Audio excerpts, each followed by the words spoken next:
बेटा कंट्रीब्यूशन था वो हमें याद है।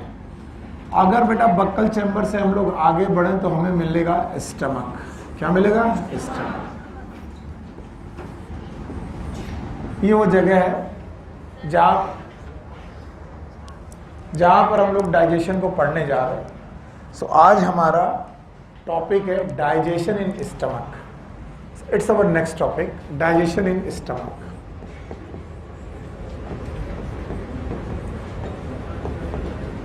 आई थिंक बक्कल चैम्बर में 30% डाइजेशन होता है स्टार्च का, टोटल का कि स्टार्च का। ये बात हम लोग कर चुके हैं। तो आज हम लोग डाइजेशन इन स्टमक पढ़ने जा रहे हैं और हमें मालूम है ये दूसरी जगह है।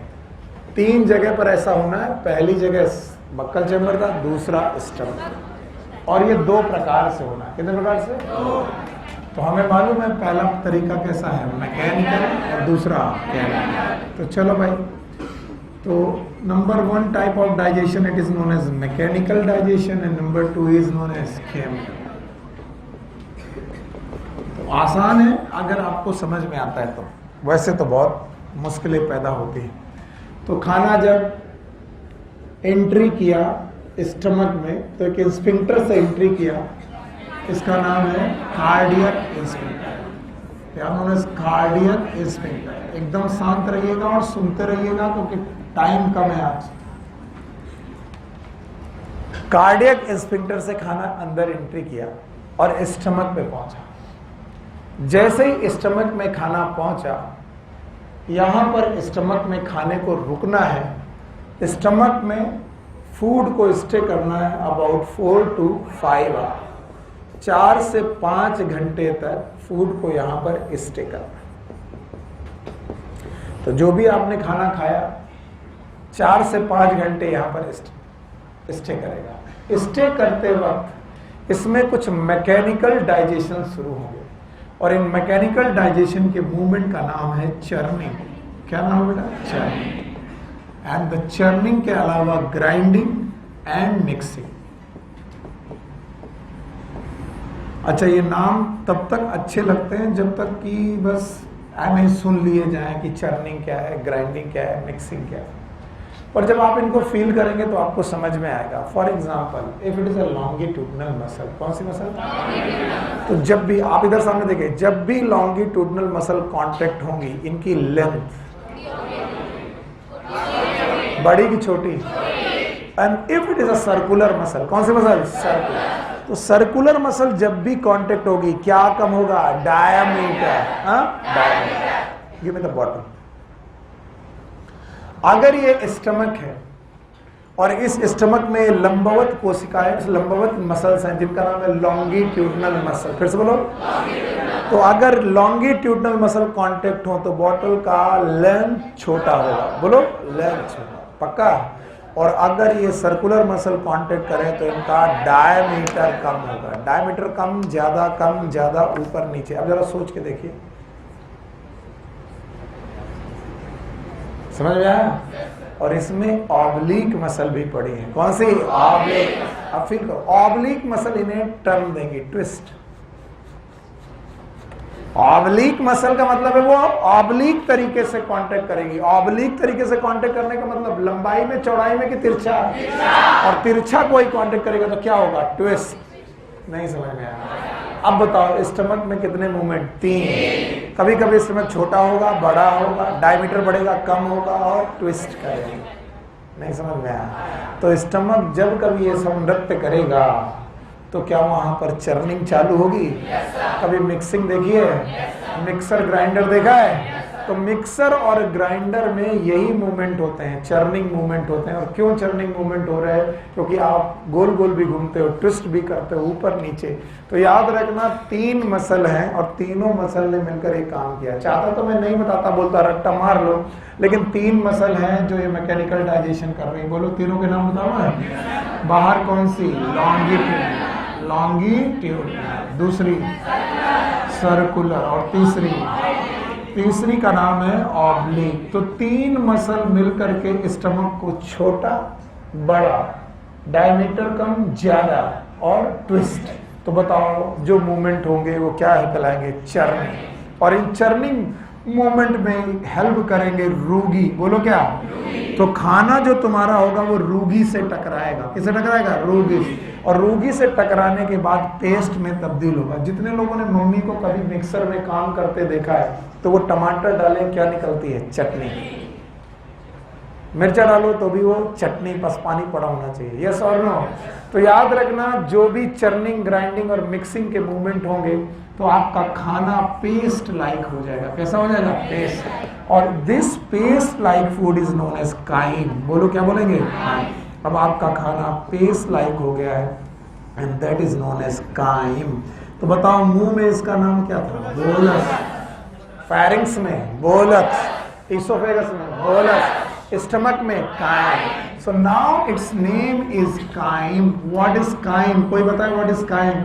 It is a paste like food. तो जो रोटी है वो रोटी बची की पेस्ट हो गई, दाल दाल बची की पेस्ट हो गई, चावल चावल बचा की पेस्ट। और पेस्ट क्यों हुआ? क्योंकि मूवमेंट हुए। कितने? 3।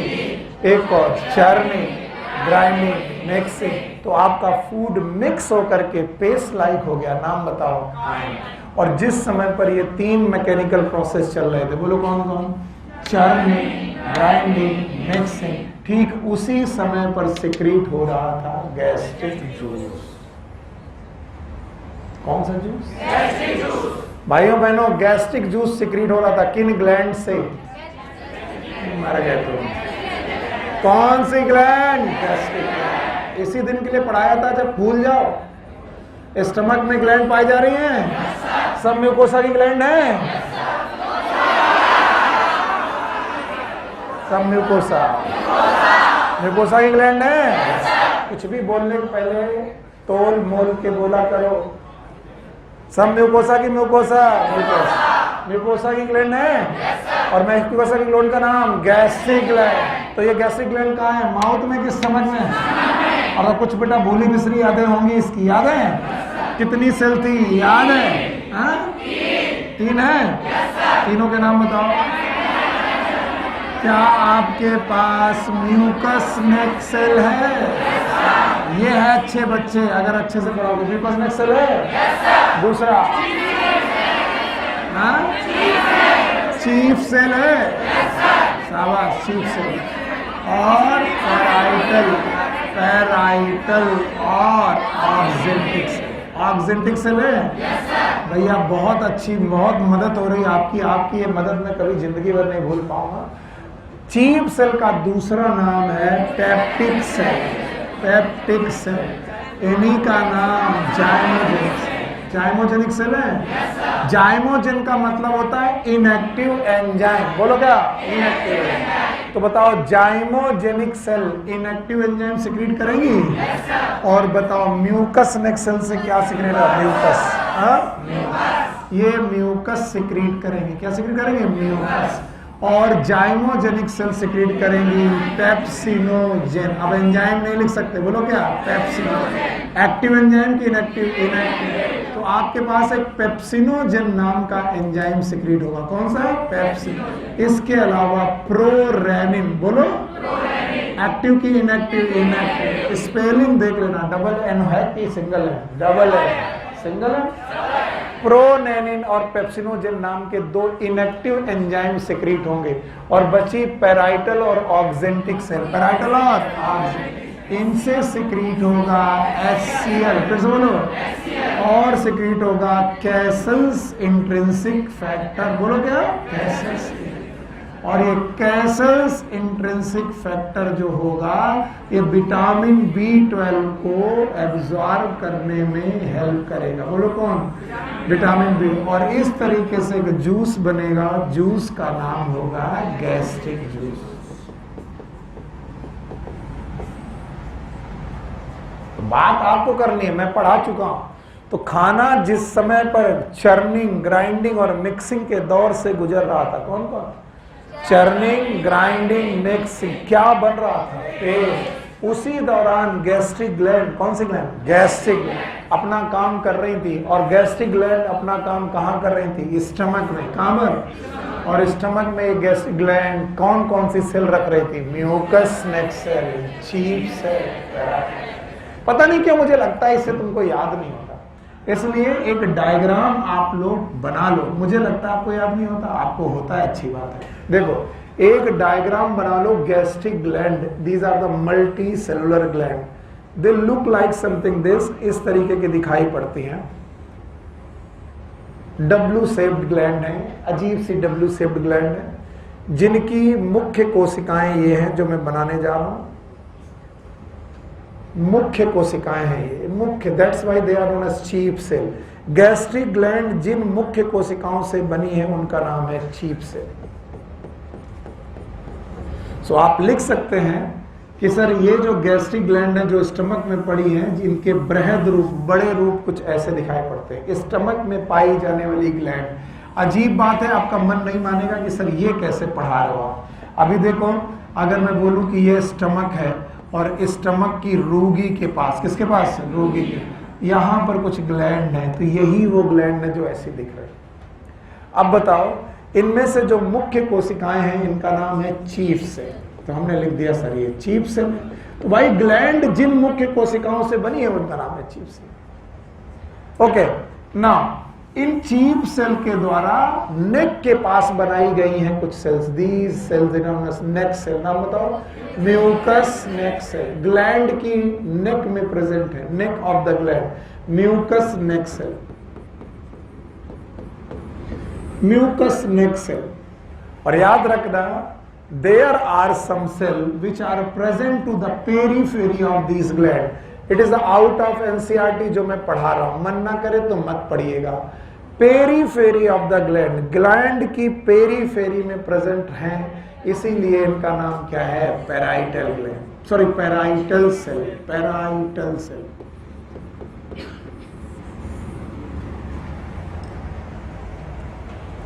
तो जब कभी तुम स्टमक में देखो, अब ये तुम्हें लगेगा पता नहीं किस जगह का सर ने स्ट्रक्चर बना दिया, इसलिए इसके बगल में स्टमक बना होना बहुत जरूरी है, अदरवाइज आप बहुत परेशान होंगे।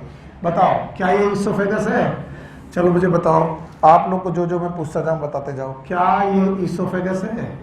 क्या ये स्टमक है? बताइए, स्टमक में क्या यहाँ पर कुछ रोगी वगैरह है?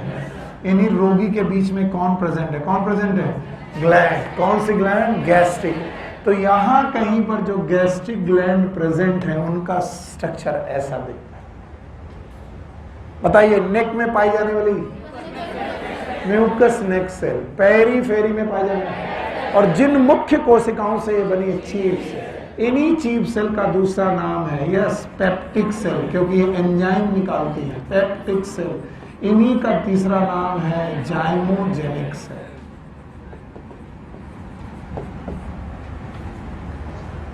जानबूझ के मैंने ये स्ट्रक्चर बनाया है क्योंकि आगे इसका बड़ा यूज होगा। याद रखना, इनमें कुछ दो कोशिकाएं और हैं, कहीं कहीं पर कुछ सेल्स जी सेल के नाम से पड़ी हुई हैं, जी सेल्स, इक्का दुक्का जी सेल्स पड़ी हुई, and these G cells are known as gastrin cell, और ये एक हार्मोन निकालती हैं गैस्ट्रिन। बोलो क्या नाम? जब मैं एंडोक्राइन सिस्टम पढ़ाऊंगा, कौन सा सिस्टम, तब इस हार्मोन की जरूरत पड़ेगी। गैस्ट्रिन यही हार्मोन है जो गैस्ट्रिक जूस के सिक्रीशन में मदद करता है। यानी अगर स्टमक में गैस्ट्रिक जूस सिक्रीशन बढ़ाना है तो कौन सी हार्मोन की जरूरत है? गैस्ट्रिन। इसके अलावा इनमें इक्का दुक्का अर्जेंटाफिन सेल्स भी हैं। आपको लगेगा ये सेल तो इंटेस्टाइन में थी, यस, इंटेस्टाइन में होने के बावजूद ये स्टमक में भी पाई जाती है अर्जेंटाफिन सेल। और अर्जेंटाफिन सेल कुल मिलाकर के तीन चीजें निकालती हैं, ये भी आप नोट करेंगे। One is known as serotonin, दूसरा है सोमैटोस्टैटिन, सोमैटोस्टैटिन, तीसरा है हिस्टामिन। जिन जिन लोगों को ये लगता है आउट ऑफ कोर्स है वो अपने दिमाग से हटा दें, because it is not the out of course, बस चैप्टर अलग है। चैप्टर का नाम एंडोक्राइन सिस्टम। तो एंडोक्राइन सिस्टम में दोबारा आपको मिलेंगे, बोलो, सेरोटोनिन, सोमैटोस्टैटिन, हिस्टामिन। तुम्हें लगेगा अचानक सर ने ये सब पढ़ाना क्यों चालू किया, अभी आपको पता चलेगा। एक ना एक दिन ये सिक्रीशन से ग्लैंड भरने लगेगी, और इस ग्लैंड की पोरिंग होने लगेगी स्टमक में। यानी हम लोग यहां से जो जूस निकाल रहे हैं उस जूस का नाम क्या है? Gastric juice. फिर से बोलो। और गैस्ट्रिक जूस में HCl कम है कि ज्यादा? ज्यादा। तो अगर मैंने गैस्ट्रिक जूस ज्यादा निकाल दिया तो बताओ स्टमक में गैस्ट्रिक जूस कम हो जाएगा कि ज्यादा है? और स्टमक के जलने के चांस हैं। इसलिए हमको स्टमक को जलाने से बचाना है। ऐसा ना हो कि स्टमक का तेजाब स्टमक को ही फाड़ दे, नष्ट कर दे। इसलिए हमें इस गैस्ट्रिक जूस के सिक्रीशन को कंट्रोल करना है। तो एक बंदा गैस्ट्रिक जूस के सिक्रीशन को बढ़ाता है, बोलो कौन? गैस्ट्रिक। तो दूसरा बंदा उसके सिक्रीशन को घटाता है। नाम बताओ। सोमैटोस्टेटिन। फिर से बोलो। कौन बढ़ाता है? गैस्ट्रिक। कौन घटाता है? तो बताओ गैस्ट्रिक जूस के सिक्रीशन को बढ़ाने वाला हार्मोन गैस्ट्रिन और उसके सिक्रीशन को घटाने वाला सोमैटोस्टैटिन। स्टैट का मतलब रोकना, सोमैटोस्टैटिन। और इस तरीके से जूस निकलता है। साथ में यहां पर म्यूकोसा है और म्यूकोसा की वजह से म्यूकस निकलता है। क्या निकलता है? म्यूकस। और म्यूकस के साथ साथ यहाँ पर बाइकार्बोनेट आयन भी निकलते हैं। बोलो कौन से? बाइकार्बोनेट। तो गैस्ट्रिक जूस में बहुत कुछ है पढ़ने के लिए, बहुत कुछ है पढ़ने के लिए। तो बताओ क्या क्या कौन कौन निकालेगा? म्यूकस नेक्स्ट सेल से क्या निकलेगा? म्यूकस। पहले ही बोल दिया था म्यूकस निकलेगा। ओके। पैराइटल सेल से HCl। फिर से बोलो।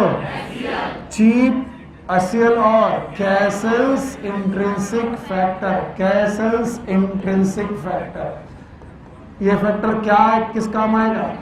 Vitamin B12। और तीसरी सेल कौन सी है? Chief cell, peptic cell and zymogenic cell. ये दो एंजाइम नाम बताओ। Pepsinogen and prorennin. और दोनों प्रोटीन डाइजेस्टिंग एंजाइम है। मैं एक और चीज बता दूं आपको। थक रहे हो?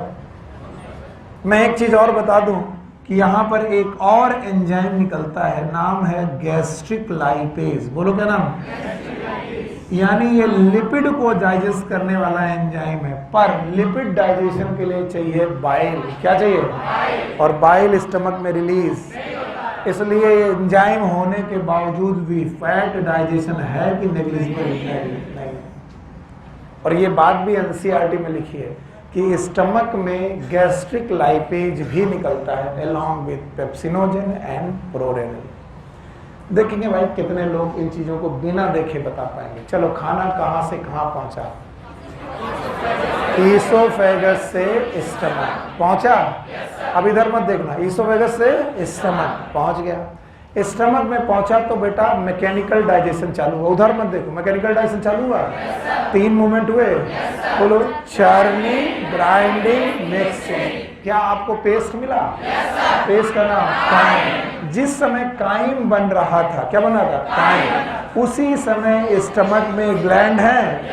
कौन सी gland? Gastric gland. Gastric gland क्या सिक्रीट कर रही थी? Gastric juice. इधर जितना देखोगे उतना कंफ्यूज हो गया। नहीं हटाऊंगा क्योंकि अभी जरूरत पड़ेगी सिलेबस से। क्या बनाएंगे? Gastric juice. अब गैस्ट्रिक जूस को सिक्रीट करने के लिए गैस्ट्रिक ग्लैंड के पास कितनी सेल? 3। अब NCERT इन तीनों सेल का नाम बड़ा करके लिखती है। तो तीनों के नाम बता पाओगे? एक कौन? Mucous next cell. दूसरा चीफ सेल और parietal cell. Mucous next cell से म्यूकस, चीफ सेल से एंजाइम निकलेंगे। एक्टिव की इनएक्टिव? Prorenin and pepsinogen. और तीसरा याद है आपको? बोलो। HCl पक्का। और कैसल्स इंट्रिंसिक फैक्टर क्या एब्जॉर्ब करेगा? Vitamin B।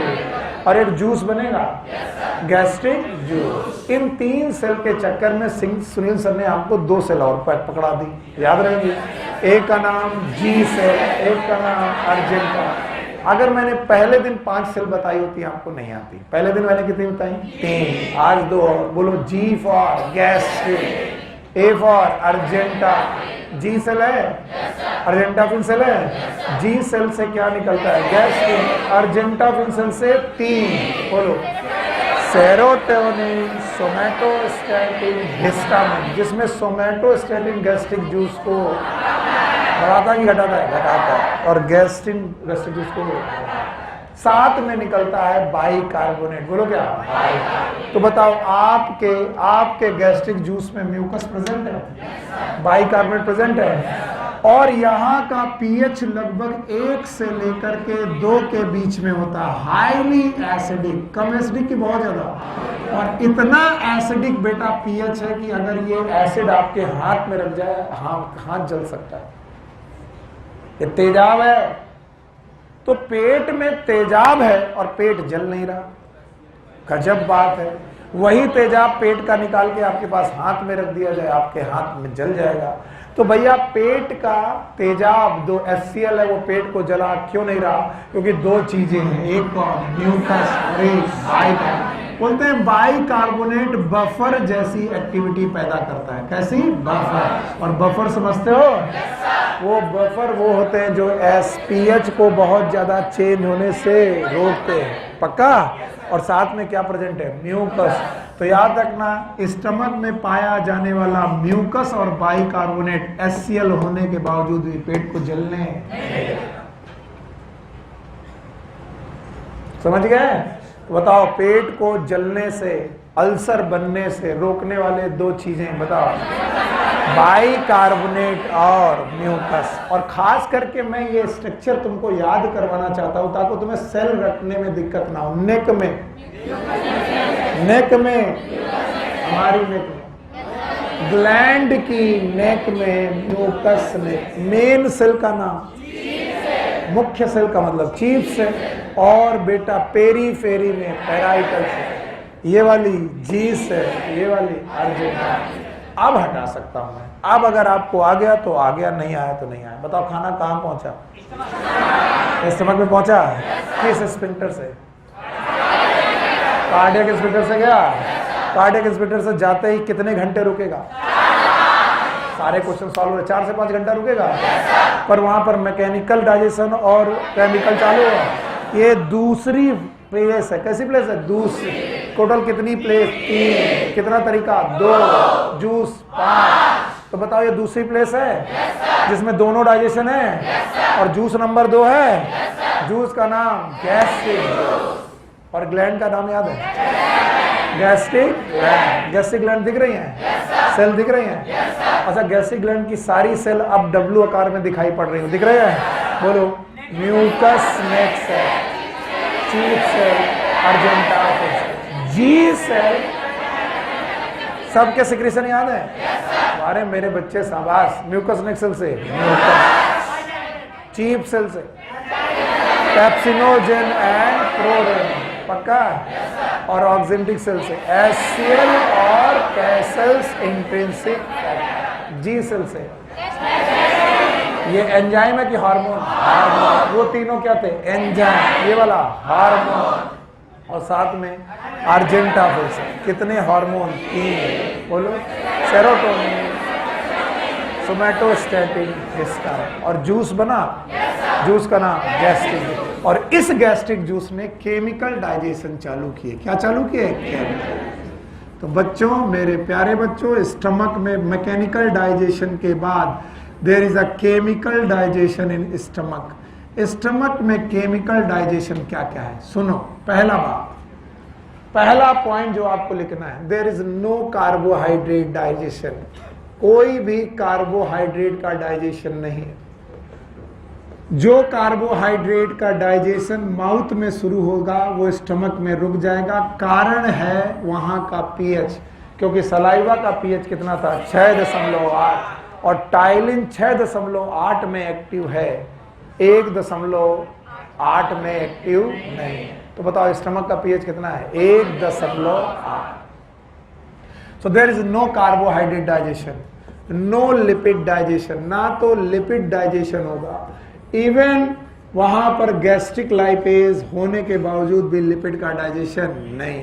तो ओनली प्रोटीन का डाइजेशन है। तो तीसरा पॉइंट लिखेंगे, केवल प्रोटीन का डाइजेशन है जो स्टमक में होता है। जैसे माउथ में केवल किसका डाइजेशन होता है? स्टार्च। वैसे स्टमक में केवल किसका डाइजेशन है? Protein. Now the protein digestion करते वक्त आपको याद रखना है कि आपकी जो प्रोटीन है उनके लिए एक्टिव हार्मोन चाहिए। कैसा हार्मोन? एक्टिव। पर हमारे पास जो पेप्सिनोजेन आया है, दिस पेप्सिनोजेन, ये पेप्सिनोजेन नाम का जो हार्मोन है ये एक्टिव है कि इनएक्टिव है? और ये इनएक्टिव हार्मोन को एक्टिव करके हमें पेप्सिन बनाना पड़ेगा, and the pepsin is a active hormone. याद रखना, पेप्सिन एक्टिव हार्मोन बनाने के लिए वी नीड HCl, और गैस्ट्रिक जूस में HCl की भरमार है। तो गैस्ट्रिक जूस का जो HCl है वो पेप्सिनोजेन को पेप्सिन में कन्वर्ट कर देगा, और जैसे ही पेप्सिनोजेन पेप्सिन में कन्वर्ट हुआ वो प्रोटीन को ढूंढेगा। तो याद रखना, आपके पास फूड में जितनी प्रोटीन पड़ी है उसमें ज्यादातर, सबकी ज्यादातर, नॉट द एवरी प्रोटीन, ज्यादातर प्रोटीन पर पेप्सिनोजेन अटैक करेगा। पेप्सिनोजेन अटैक करेगा, सॉरी पेप्सिनोजेन नहीं, पेप्सिन अटैक करेगा और उनको कन्वर्ट कर देगा स्मॉल पेप्टाइड्स में, छोटे छोटे पेप्टाइड्स में, छोटे छोटे पेप्टाइड्स में तब्दील करने लगेगा। समस्या यह है कि जब मैं प्रोटीन पढ़ाता हूं तो भी आपके दिमाग में स्ट्रक्चर नहीं है, और जब मैं स्मॉल पेप्टाइड पढ़ाता हूं तो भी आपके दिमाग में स्ट्रक्चर नहीं है, क्योंकि तुम में से बहुत सारे लोगों ने बायोमॉलिक्यूल के चैप्टर को छोड़ दिया। सो प्लीज पेन थोड़ी देर के लिए रोकिए, समझने की कोशिश करिए कि आपके पास एक माला है, बहुत लंबी माला है, और उस माला में मोती हैं, छोटे छोटे मोती हैं। ये मोती तब तक माला नहीं बनते जब तक इनको धागों से जोड़ा ना जाए, और धागों से जोड़ने का मतलब है बॉन्ड, और जब ये धागों से जुड़ जाते हैं तो इनको बोलते हैं पॉलीमर। फिर से बोलो, और इसके हर एक बंदे का नाम मोनोमर। अब प्रोटीन भी एक पॉलीमर है, protein is a polymer. Protein एक बड़ी माला जैसी चेन है जिसके मोनोमर का नाम है अमीनो एसिड। फिर से बोलो, तो जब भी आपके अमीनो एसिड बहुत सारे बॉन्ड से जुड़ेंगे, बॉन्ड का नाम पेप्टाइड। फिर से बोलो, तो इन पेप्टाइड बॉन्ड को तोड़ने का काम करते हैं ये एंजाइम, नाम बताओ, पेप्सिन। तो जब पेप्टाइड बॉन्ड टूटेंगे तो आपकी चेन, बड़ी चेन छोटी छोटी चेन में टूटने लगेगी। दीज छोटी छोटी chain are known as small peptide.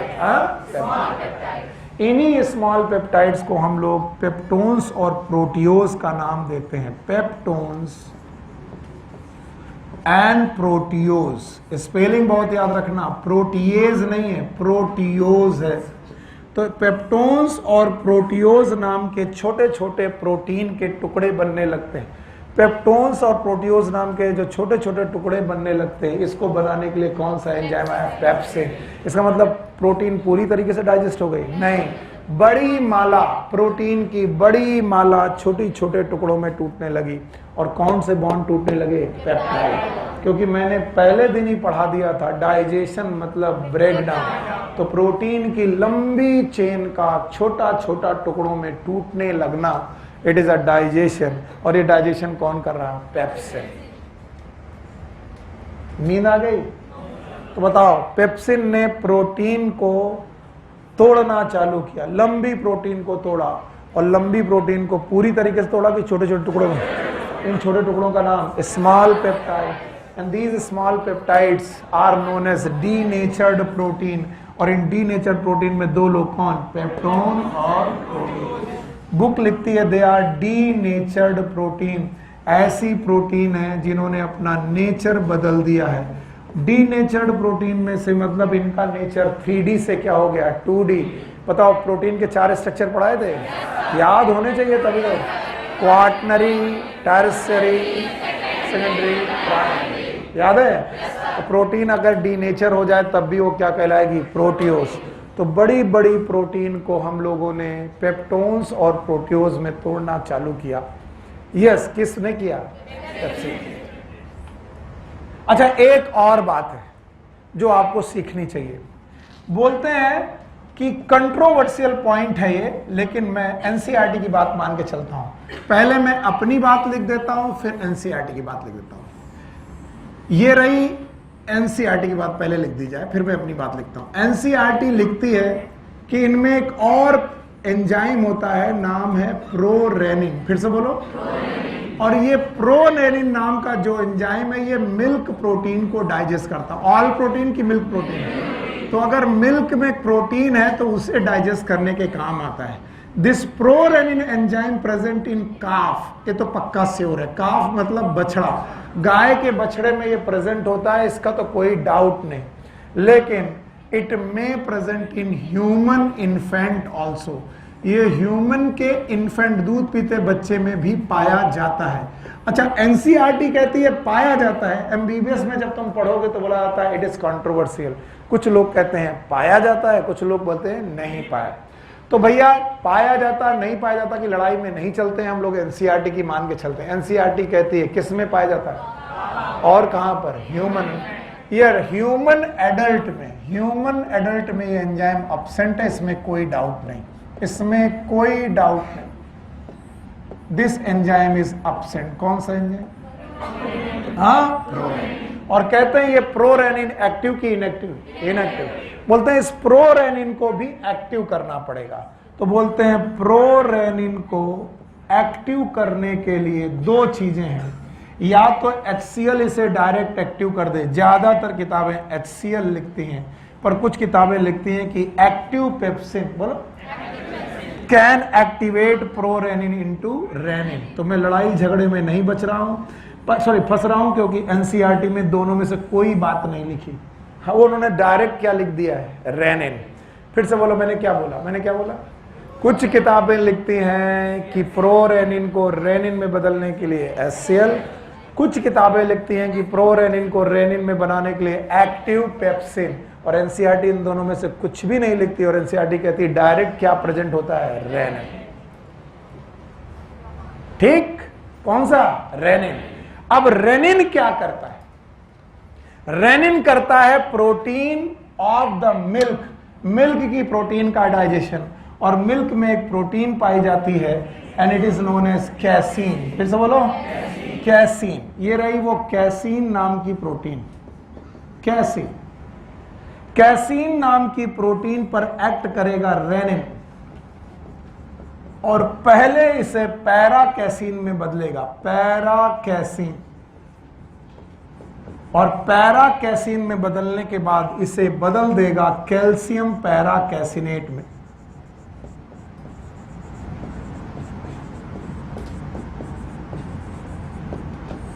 It is known as calcium para caseinate. So rennin पहले कैसीन को पैरा कैसीन, और फिर पैरा कैसीन को कैल्शियम पैरा कैसिनेट में बदल देगा। और ऐसा करने पर दूध फट जाएगा, जो बच्चे ने दूध पिया है, और दूध की कर्ड बन जाएगा।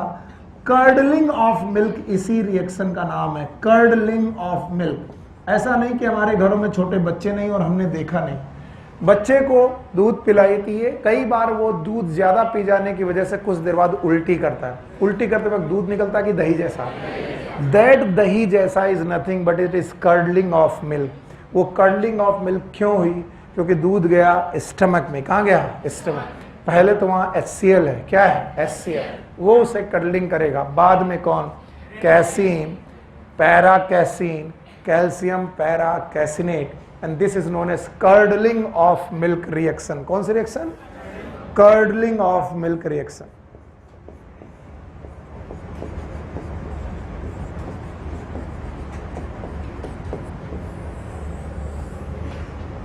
ये दो काम आपकी स्टमक में हो जाएंगे। स्टमक इसके बाद फ्री हो गया, और कितने घंटे बाद उसने खाना? 4 से 5 घंटे बाद खाना किसको दे दिया? इंटेस्टाइन। और इंटेस्टाइन में भी लार्ज की स्मॉल, और स्मॉल इंटेस्टाइन का पहला पार्ट डिओडेनम। तो हम लोग तीसरे पॉइंट पर पहुंचे। 3, 2, 5 में तीसरा पॉइंट कौन है? इंटेस्टाइन। लार्ज की स्मॉल, स्मॉल। जवाब दो मुझे, ऐसे बिल्कुल बेवकूफों की तरह मत सुनो, वरना मामला बिगड़ जाएगा सर।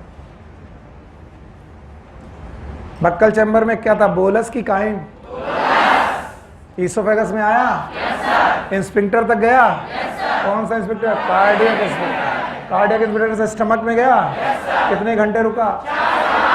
तो ये दूसरी जगह है कि तीसरी? दूसरी। और यहाँ दोनों डाइजेशन है। दोनों में एक मैकेनिकल, दूसरा बताओ स्टमक के मैकेनिकल डाइजेशन के कितने स्टेप? 3। बोलो, चर्निंग, ग्राइंडिंग। और चर्निंग, ग्राइंडिंग और मिक्सिंग के लिए मसल चाहिए। एक मसल, दो मसल, तीन। बोलो कौन? Longitude, circular. क्या स्टमक को ट्विस्ट मूवमेंट मिलेंगे? ट्विस्ट मूवमेंट मिलने का कारण ऑब्लिक मसल। और स्टमक ट्विस्टिंग करने लगेगा, स्टमक में प्रेजेंट चीजें ट्विस्ट होने लगेंगी और पेस बनेगी। क्या बनेगी? पेस। क्या नाम इसका? जब काइम बन रहा होगा तब तक गैस्ट्रिक जूस सिक्रीशन हो रहा होगा। अब रुकना नहीं है, अब हटा रहा हूं उसे। गैस्ट्रिक जूस सिक्रीशन के दौरान गैस्ट्रिक ग्लैंड दिख रही है। अब ग्लैंड देखो, डब्ल्यू शेप ग्लैंड दिख रही है, और वो जो ग्लैंड है उसके पास नेक सेल है, mucus, neck cell, mucus secrete करेगी। मुख्य सेल है, चीफ सेल, पेरीफेरी में है, पैराइटल सेल, रट्टा मारने की जरूरत, जी सेल है, अर्जेंटाविल सेल है। बुक कितनी लिखती है? 3। हमने 5, बुक भी 5 लिखती है। 3 यहाँ, 2 एंडोक्राइन, 2 एंडोक्राइन। पक्का? मैंने दोनों चैप्टर को मर्ज करके वहां पर लिख दिया। हितेन जा रहे हो? बताओ जल्दी बताओ। चीफ सेल से क्या? Pepsinogen and prorenin. Mucous neck cell से म्यूकस, म्यूकस होगा। और बताओ पैराइटल सेल से Castle's intrinsic factor, HCL secrete करेगा।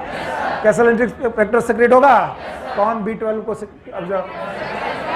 विटामिन B12 को कैसल्स, एक जूस बनेगा, गैस्ट्रिक जूस। गैस्ट्रिक जूस 2 तरीके के एंजाइम रखेगा जो डाइजेशन है। तीसरा एंजाइम काम नहीं करेगा, गैस्ट्रिक लाइपेज काम नहीं करेगा। बताओ कार्बोहाइड्रेट का डाइजेशन होगा? शाबाश। बताओ फैट का डाइजेशन, लाइपेज भी, लाइपेज नहीं होगा लेकिन डाइजेशन नहीं। गैस्ट्रिक लाइपेज होगा लेकिन डाइजेशन। ये बात किसने बोली कि गैस्ट्रिक लाइपेज होगा? एनसीएल। बड़ी नींद आती तुम लोग को। अच्छा बताओ, इसके बाद आपको पेप्सिनोजेन से पेप्सिन बनाना है। कौन भैया? एचसीएल। पेप्सिन बन गया है। बताओ प्रोटीन को किसमें? स्मॉल पेप्टाइड में तोड़ेगा। These small peptide are peptone and proteose. Peptone और proteose. Thank you very much. आ भी रहा है कि केवल आ रहा है? पेप्टोन और प्रोटियोज बन चुके हैं, यस और नो? अब आगे चलिए तो बेटा आपको मिला प्रोरेनिन। प्रोरेनिन को रेनिन बनने की घटना में बहुत कंट्रोवर्सी है। कुछ लोग एचसीएल, कुछ लोग, हम लोग एचसीएल मान के चलते हैं। क्या? एचसीएल। क्या बन गया? रेनिन। RENIN की डबल NI। ये रेनिन नाम का एंजाइम है। सारी प्रोटीन की मिल्क प्रोटीन? मिल्क में एक प्रोटीन है, नाम है कैसीन। उसे पहले पैरा कैसीन, फिर कैल्शियम पैरा कैसिनेट में चेंज करेगा और इस तरीके से मिल्की करेगा कर्डलिंग। तो बताओ बच्चा अगर दूध पिए और आधे घंटे बाद उल्टी करे तो दूध निकलेगा, दही निकलेगा, और दैट दही इज कर्डलिंग ऑफ मिल्क। पक्का? आप सुनो, खाना कहां से कहां तक होता हुआ पहुंचा? स्टमक से स्फिंक्टर का नाम बताओ। Pyloric sphincter. और ये याद आया, ये कौन सी जगह है भाई? डियोडेनम। डियोडेनम है। खाना डियोडेनम तक पहुंचा। भाइयों बहनों मेरे प्यारे बच्चों, भटकना नहीं, चाहे बिल्कुल ना है, कल फिर पढ़ेंगे। इसलिए डरना बिल्कुल नहीं कि चलो यार इसको किसी तरह पेंट छुड़ाओ, ऐसे मत करना। ये चैप्टर इतने खतरनाक। बताओ यहाँ कोई इंस्पेक्टर है? नाम बताओ। Pyloric, pyloric inspector. आइए तुमको मैं थोड़ा एक डॉक्टर बनाता हूं। दुनिया में जितनी बार आप लोगों ने स्टमक अल्सर सुने होंगे, कैसे स्टर अल्सर, बोले यार अल्सर हो गया। अल्सर का मतलब होता है घाव।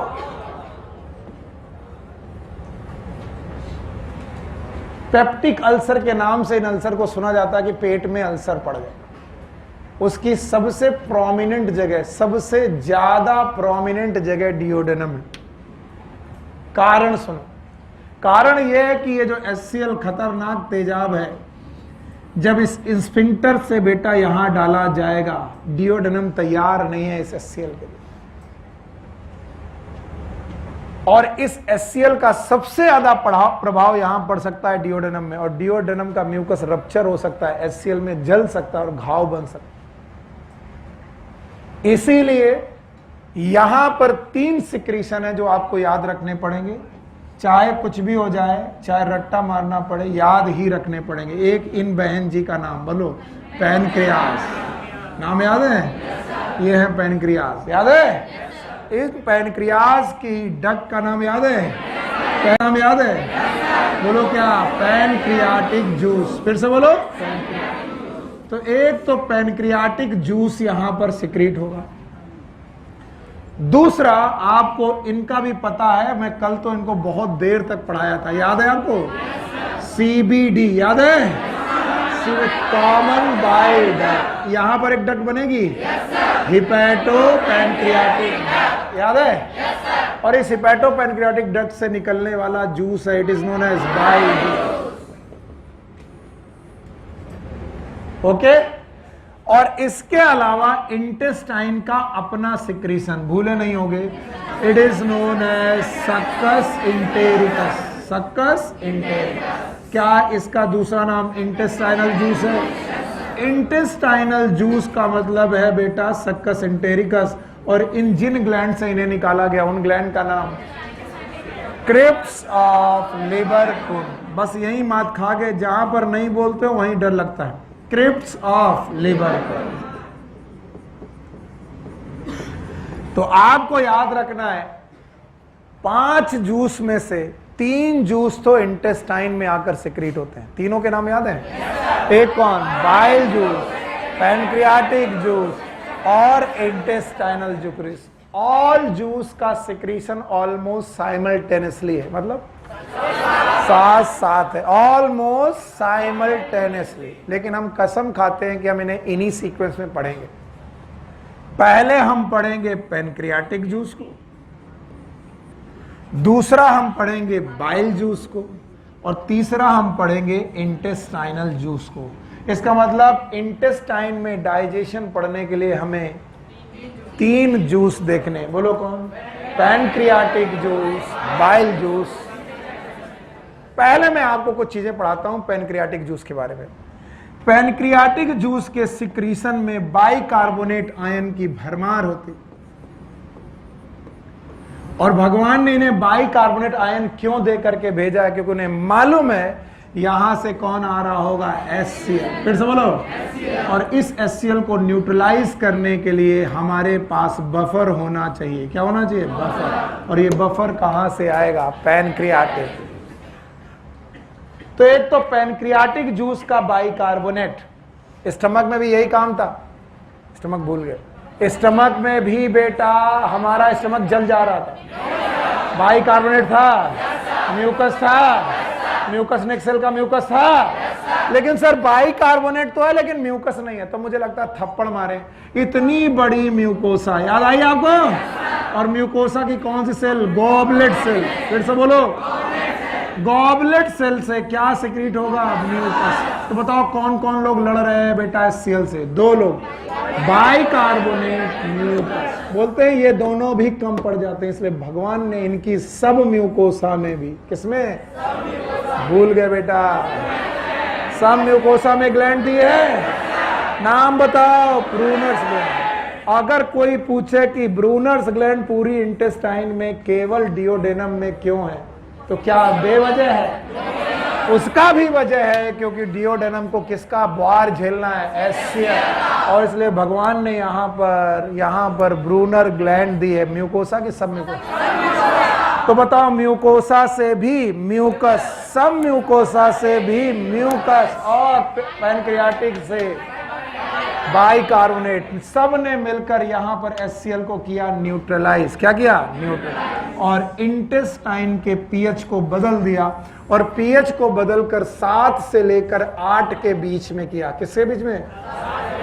बोले एवरेज 7.8। 7.8। पता नहीं NCERT को 0.8 से कितना रिलेशन है। देखो, सलाइवा, स्टमक और इंटेस्टाइन 7.8। मैं तुम्हें सच बताऊं, जब तुम MBBS करोगे तो इसकी रेंज होगी 7.5 से लेकर 8.5 तक, लेकिन बुक ने कितना दिया है 7 पॉइंट। तो मैं इस डाटा को खारिज करता हूं, क्योंकि हमारे लिए एनसीईआरटी ही गीता कुरान है, सब कुछ वही है, बाइबल है, याद रखना। तो हम अपनी इंटेस्टाइन का पीएच एवरेज कितना मान के चलेंगे 7.8। कुछ समझ में आया? अच्छा बताओ ये HCl इसे क्यों नहीं जला पाया? क्योंकि यहाँ 3 सिक्रीशन है। बोलो कौन? Pancreatic juice, bile juice, intestinal juice. बाप रे बाप, बोलो कौन कौन? पैनक्रियाटिक जूस, बाइल जूस, तीनों एक के बाद है कि एक साथ है? ऑलमोस्ट एक साथ है, ये ऑलमोस्ट एक साथ है। ये दोनों तो ऑलमोस्ट एक साथ लगते भी हैं, क्योंकि दोनों एक ही डक्ट से निकलते हैं। बोलो हिपैटो पैनक्रियाटिक। ओके, याद रखना ये तीनों सिक्रीशन ऑलमोस्ट साइमल्टेनियसली है। ऐसा नहीं कि एग्जैक्ट एक साथ हैं, लेकिन एक के बाद हैं, लेकिन ऑलमोस्ट साइमल्टेनियसली। लेकिन हम किस सीक्वेंस में पढ़ेंगे? पैनक्रियाटिक जूस, बाइल जूस और इंटेस्टाइनल जूस। इसका मतलब 5 जूसेस में से, 5 जूसेस में से 3 जूस कहाँ है? इंटेस्ट। 5 जूस के नाम बताओगे? पहला सलाइवा, गैस्ट्रिक जूस, वो दोनों निपट लिए। यहां पर आओ, पैनक्रियाटिक जूस, बाइल जूस। अब मारेंगे बहुत अगर किसी ने पहले बाइल का नाम लिया, ये मेरी दादागिरी है। ऑल्दो सब एक साथ सिक्रीट होते हैं, पूरे लोगों के सामने बोल रहा हूं, लेकिन अगर कॉन्सेप्ट अच्छे बनाने हैं, रट्टा नहीं करना है, तो एक सीक्वेंस याद करो। बोलो pancreatic, bile, intestine. And intestinal juice is a terminal juice. यही वो जूस है जो डाइजेशन खत्म करेगा। शुरू हुआ था सलाइवा में, खत्म होगा इंटेस्टाइन में। करेगा कौन? इंटेस्टाइन। इंटेस्टाइनल जूस ही है जो बेटा आपका डाइजेशन खत्म करेगा। याद रखना, पैनक्रियाटिक जूस में इन सब के अलावा बाइकार्बोनेट और इन सब के अलावा यहां पर एंजाइम्स हैं। क्या बेटा? एंजाइम। और पैनक्रियाटिक जूस में कुल मिलाकर के 4 प्रकार के एंजाइम। कुछ भी बोलोगे नहीं, मैंने 4 एंजाइम बोले कि 4 प्रकार? 4 प्रकार के एंजाइम हैं। और 4 प्रकार के एंजाइम में पहले प्रकार के एंजाइम का नाम है कार्बोहाइड्रेजेस। जो कार्बोहाइड्रेट को डाइजेस्ट करें उनका नाम है कार्बोहाइड्रेजेस। ये नाम बहुत आसान है, सुनील सर को डाइजेस्ट करना है, सुनील। तो कार्बोहाइड्रेट को डाइजेस्ट करने वाले एंजाइम का नाम कार्बोहाइड्रेजेस। याद रखना, प्रोटीन को डाइजेस्ट करने वाले एंजाइम प्रोटीएजेस, यही शब्द याद रखना। नाउ द लिपिड को डाइजेस्ट करने वाले एंजाइम लाइपेजेस। और बेटा न्यूक्लिक एसिड को डाइजेस्ट करने वाले न्यूक्लियस।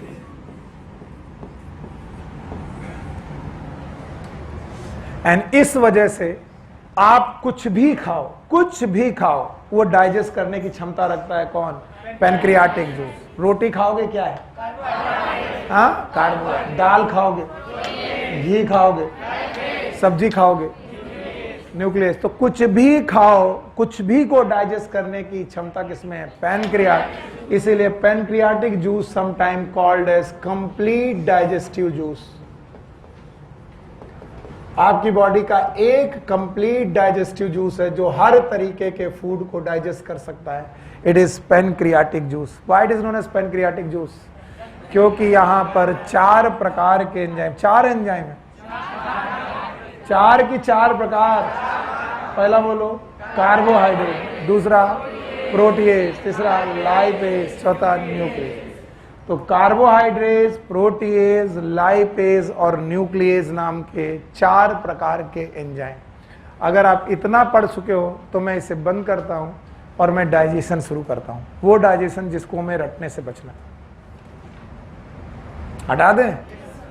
अब देखते हैं 3, 2, 5 का फार्मूला। ये क्या पहली प्लेस है कि तीसरी? जिसमें कितने प्रकार के डाइजेशन? 2। और कितने जूस? 5। क्या 5 जूस मिल गए? 2 जूस पहले, 3 पक्का? तो भाई अब आप इसको बिना देखे बता गए तो काम बन जाएगा। बताओ, डिओडेनम में पहुंचे? खाना कितने घंटे बाद पहुंचा? 4 से 5। डिओडेनम में पहुंचा? डिओडेनम में खाना स्टमक से आया तो HCl होगा। उस HCl को न्यूट्रलाइज करने के लिए पैनक्रियाटिक जूस आया। उसके पास क्या क्या है? बाइकार्बोनेट, म्यूकस है। म्यूकस कहां कहां से याद है? बाइकार्बोनेट और म्यूकस, बाइकार्बोनेट और म्यूकस दोनों HCl से लड़े, पीएच वही रखा कि बदल दिया? जो पीएच सलाइवा में था 6.8, स्टमक में था 1.8, आज डिओडेनम में है 7.8। एल्कलाइन की एसिडिक, ये स्लाइटली एल्कलाइन है और यहाँ पर डाइजेशन होने जा रहा, और डाइजेशन होने के लिए जूस हैं 3, कितने? पहला पैनक्रियाटिक जूस, बाइल जूस, पक्का? और क्या ये तीनों के तीनों जूस इंटेस्टाइन में ही लगेंगे? No sir. और बताओ पैनक्रियाटिक जूस में, किसमें? पैनक्रियाटिक जूस कितने प्रकार के?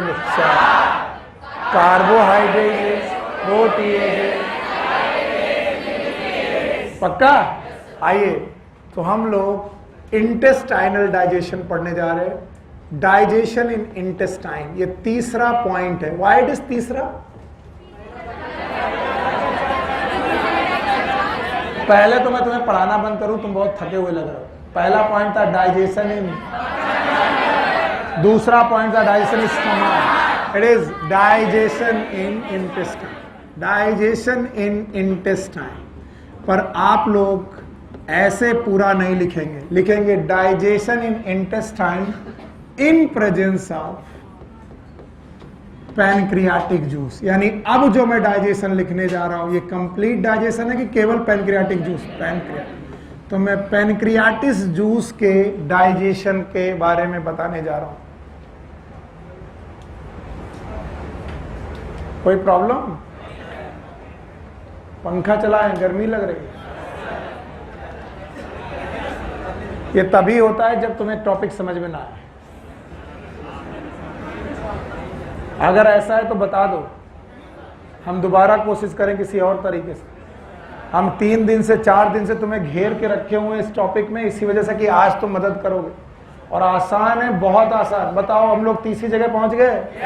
नाम है इंटेस्टाइन। कितने जूस हैं? 3। 3 में से पहला पैनक्रियाटिक, बाइल, पक्का? अभी हम लोग डाइजेशन इंटेस्टाइन में देख रहे हैं, पर किसकी प्रेजेंस में? पैनक्रियाटिस जूस की प्रेजेंस में मैं डाइजेशन देख रहा हूं। चलिए पहला बात सुनिए, डाइजेशन ऑफ कार्बोहाइड्रेट देखेंगे हम लोग। कार्बोहाइड्रेट कैसे डाइजेस्ट होता है इंटेस्टाइन में, आइए देखें। याद करिए, आपका 30% कार्बोहाइड्रेट कहां डाइजेस्ट है? इन कार्बोहाइड्रेट में हो सकता है ज्यादातर समय पर स्टार्च। बोलो कौन? स्टार्च। मैं सारा का सारा कार्बोहाइड्रेट स्टार्च ही है ऐसा नहीं बोल रहा हूं। मैं बोल रहा हूं अगर कार्बोहाइड्रेट या स्टार्च प्रेजेंट है, क्या प्रेजेंट है? स्टार्च। कौन कौन? कार्बोहाइड्रेट या फिर स्टार्च। बताओ, carbohydrate is the polymer of glucose. फिर से बोलो, starch is the polymer of glucose. इसका मतलब मैं ग्लूकोज के पॉलीमर के बारे में बात कर रहा हूं। ये जो कार्बोहाइड्रेट या स्टार्च है, ये एक एंजाइम जिसका नाम है पैनक्रियाटिक एमाइलेज। फिर से बोलो, पैनक्रियाटिक एमाइलेज नाम के एंजाइम की प्रेजेंस में, बताइए सलाइवा में कौन सा एमाइलेज था? सलाइवरेट। इस बड़े से कार्बोहाइड्रेट के टुकड़ों को डाइसैकेराइड में तोड़ देता है। किसमें बेटा? डाइसैकेराइड। और डाइसैकेराइड में भी बेटा जब तोड़ता है तो प्रेफरेबली माल्टोज नाम की शुगर। किसमें? माल्टोज। तो याद रखना, 3 ऐसे डाइसैकेराइड हैं जो तुम्हें नाम याद रखने पड़ेंगे। 1 इज माल्टोज, दूसरा है सुक्रोज और तीसरा है लैक्टोज। बत्ती बुझ गई ना सर? हाँ sir, yes sir, no sir. मैंने ये ज्यादा लिखा दिया, बस इतना ज्यादा लिखा देने से हालत खराब हो। यहां तक लिखा है, बहुत मारने का मन करता है। इधर देखो भैया, मेरे बाबू, मेरे बच्चे, एक ग्लूकोज, दूसरा ग्लूकोज, तीसरा ग्लूकोज, 1000 ग्लूकोज, सारे के सारे आपस में जुड़ करके पॉलीमर बना रहे। नाम बताओ? स्टार्च। अब 2-2 ग्लूकोज के टुकड़े, 2-2 ग्लूकोज के टुकड़े, बोलो क्या नाम है? डाइसैकेराइड। फिर से बोलो। दो दो ग्लूकोज के टुकड़ों का नाम डाइसैकराइड। इसका मतलब माल्टोज में कितने सैकराइड? 2, सुक्रोज में 2, लैक्टोज में 2। तो ये दोनों तीनों के तीनों मोनोसैकराइड की disaccharide? Disaccharide.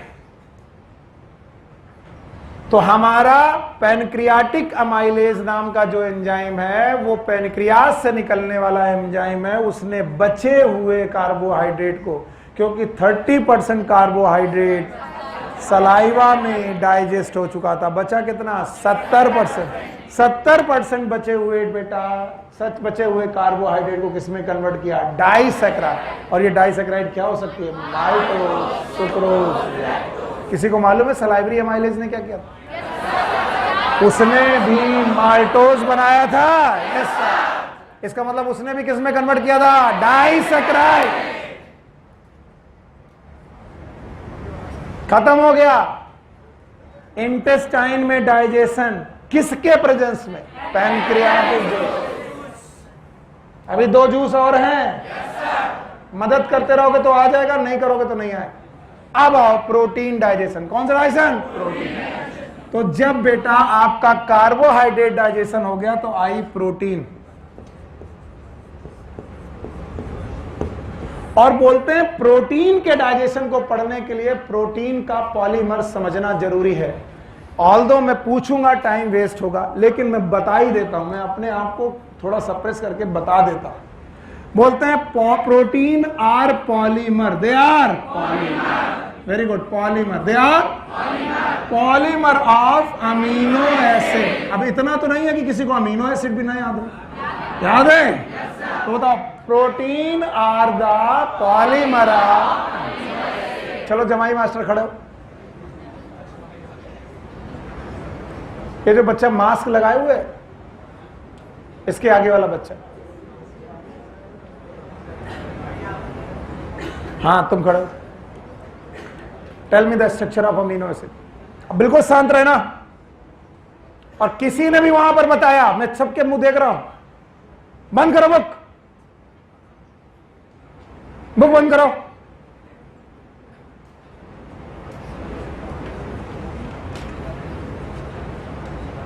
Tell me the structure of amino acid.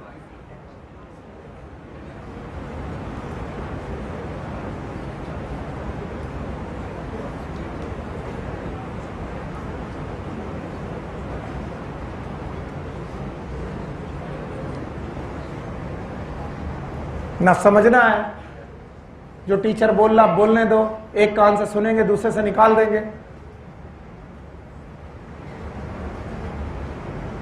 ऐसा समझो, थोड़ी देर पहले 10 मिनट पहले मैंने बताया था, पॉलीमर जो भी होते हैं वो एक चेन की तरह होते हैं। मैंने कहा था एक माला है, माला में क्या है? मोती। फिर से बोलो। अब की बार इस माला का नाम,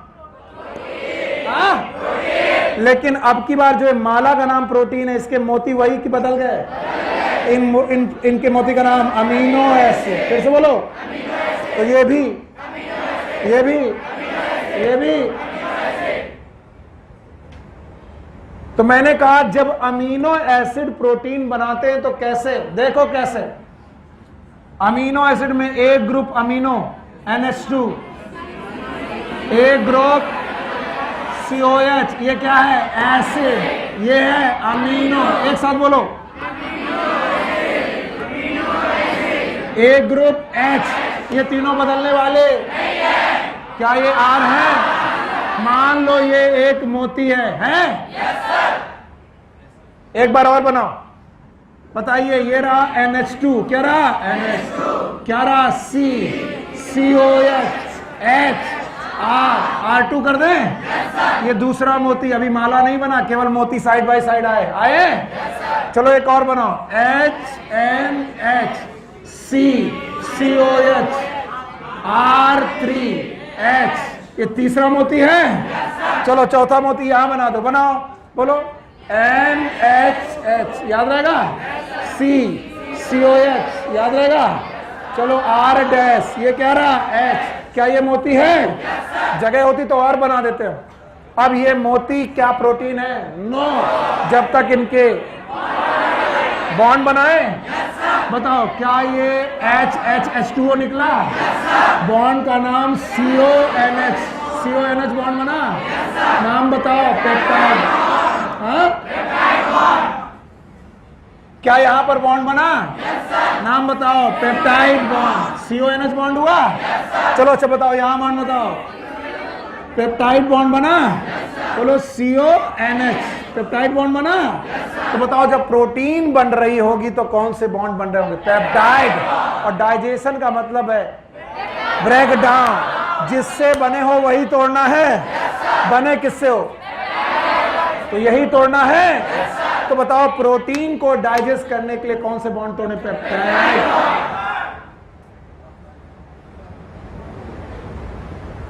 और जब भी मैं तुम लोगों को फॉर ग्रांटेड लेता हूं कि इतना तो आता ही होगा, तब तुम्हारी तरफ से निराशा आती है। और ये देखो, बैठो। तो जब भी आपको एक बड़ी लंबी प्रोटीन चेन मिल जाए तो याद रखना उस प्रोटीन को डाइजेस्ट करने के लिए जो भी प्रोटीएज होगा, प्रोटीन को डाइजेस्ट करने वाला एंजाइम प्रोटीएज, ये 2 प्रकार का होगा। और सीखो मेरे साथ, अगर प्रोटीन चेन को बीच से तोड़ा जाए तब भी पेप्टाइड बॉन्ड टूटेंगे। यहां से तोड़ दो, यहां से तोड़ दो, यहां से तोड़ दो, यहां से तोड़ दो, कौन से बॉन्ड टूट रहे? तो प्रोटीन चेन को अंदर से तोड़ने वाला enzyme it is known as endopeptidase. फिर से बोलो, एंडोपेप्टाइडेज। तो प्रोटीन को डाइजेस्ट करने के 2 तरीके के एंजाइम, एक का नाम और दूसरा प्रोटीन को तोड़ने का तरीका है एक एक अमीनो एसिड को तोड़ना। एक टूटा, ये बाहर, ये दूसरा टूटा, ये भी बाहर, ये तीसरा टूटा, ये भी बाहर। तो जब मैं एक एक करके तोड़ूंगा तो बताओ अंदर से तोड़ूंगा कि बाहर से? बाहर से। तो जब मैं बाहर से प्रोटीन को तोड़ूंगा तो ऐसे एंजाइम का नाम एक्सोपेप्टाइडेज। फिर से बोलो। अब आपसे परिचय कराता हूं एनसीईआरटी का कि मैं ये क्यों पढ़ा रहा हूं। पैनक्रियाटिक जूस में एंडोपेप्टाइडेज भी हैं, एक्सोपेप्टाइडेज। क्यों? क्योंकि एक्सोपेप्टाइडेज जब भी तोड़ेगा किसी बॉन्ड को तो या तो वो COH की रेस्पेक्ट में तोड़ेगा या तो NH2 के रेस्पेक्ट में। अगर NH2 के रेस्पेक्ट में तोड़ा तो नाम होगा अमीनोपेप्टाइडेज। Y amino? अमीनोपेप्टाइडेज। और अगर COH के रेस्पेक्ट में तोड़ा तो कार्बोक्सीपेप्टाइडेज। फिर से बोलो, और घर जाके आज पढ़ना जरूर। तो चाहे अमीनोपेप्टाइडेज हो चाहे कार्बोक्सीपेप्टाइडेज हो, चेन को अंदर से तोड़ता कि बाहर से? इसका मतलब ये दोनों किस प्रकार के पेप्टाइडेज हैं? एक्सोपेप्टाइडेज। कैसे? अब मैं जो पूछूं बताओगे? स्टार्च को डाइजेस्ट कर दिया, मारो गोली। अब मैं प्रोटीन को डाइजेस्ट करने जा रहा हूं, और वो भी किसकी प्रेजेंस में? पैनक्रियाटिक। भूल गए, किसकी प्रेजेंस में?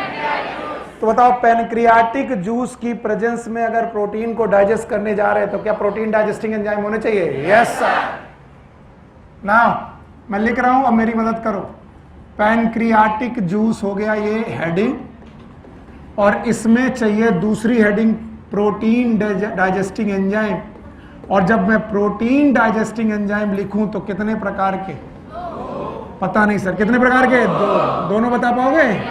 बोलो। पहला एंडो की एक्सो, एंडोपेप्टाइडेज। क्या डेफिनेशन होगी?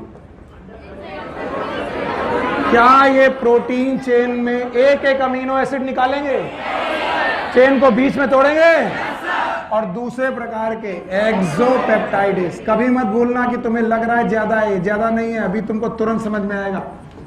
याद रखना पैनक्रियाटिक जूस में एंडोपेप्टाइडेज भी हैं और एक्सोपेप्टाइडेज भी है। एंडोपेप्टाइडेज का नाम है ट्रिप्सिनोजेन, ये एंजाइम का नाम है, इनएक्टिव है।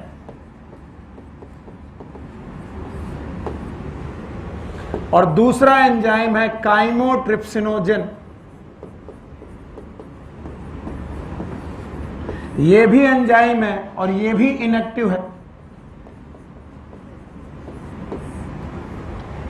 और एक्सोपेप्टाइडेज के नाम पर हमारे पैनक्रियाटिक जूस में है कार्बोक्सीपेप्टाइडेज, कार्बोक्सीपेप्टाइडेज। और इसीलिए मुझे रट्टा लगाने की जरूरत नहीं, क्योंकि मुझे मालूम है कौन सा एंजाइम क्या करने वाला है। अब एनसीईआरटी में जाकर पढ़ना, क्या ये 3 एंजाइम लिखे हैं कि सर ने अलग से पढ़ा दिए? 3 एंजाइम नाम बताओ। ट्रिप्सिनोजेन, काइमोट्रिप्सिनोजेन और कार्बोक्सीपेप्टाइड। और ये तीनों के तीनों एंजाइम क्या है? Protein digesting enzyme. इनको क्या करना आता है? प्रोटीन को डाइजेस्ट करना। बोलो कौन? प्रोटीन को डाइजेस्ट। अगर तुम मुझे उस स्थान पे पहुंचा दो जहां से मैं चला था तो मैं बहुत लकी मानूंगा। बताओ, मैं स्टमक में डाइजेशन करा रहा हूं? Yes sir.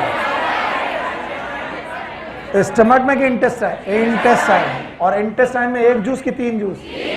तीनों जूस की प्रेजेंस में करा रहा हूं कि एक? शाबाश। बोलो कौन? पैनक्रियाटिक। और पैनक्रियाटिक जूस में अभी एक करा चुका हूं। कौन?